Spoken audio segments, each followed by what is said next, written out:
When you hear the word vampire, you probably think of horror movies, gothic fiction, or Halloween costumes, but for some people, drinking blood isn't just a fantasy, it's an addiction.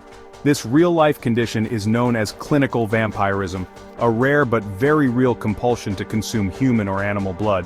But what drives people to crave something so disturbing? And what are the risks? Let's dive into the shocking reality of blood drinking addiction.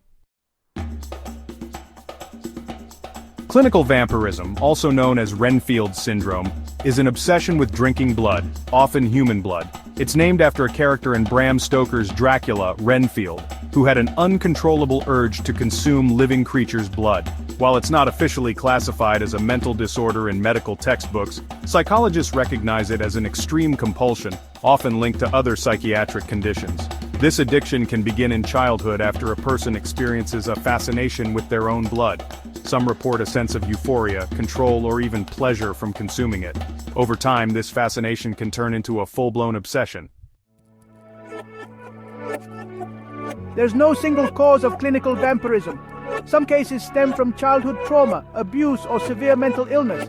Others may develop after a person associates blood drinking with power, sexuality, or even spirituality.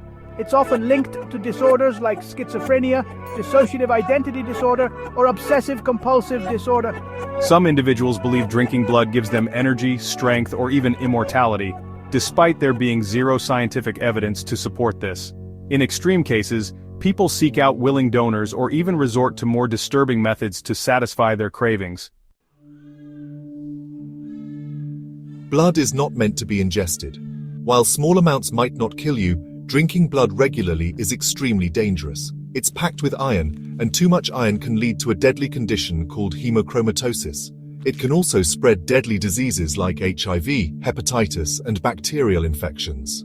Not to mention, consuming another person's blood without consent is illegal in many places. The body isn't designed to digest large amounts of blood. It can lead to nausea, vomiting, diarrhea, and severe stomach pain. And if someone gets their blood from an unsafe source, the risk of infection skyrockets. There have been real-life cases of clinical vampirism making headlines. In 2019, a man in Turkey was diagnosed with a compulsive urge to drink blood after suffering extreme psychological distress.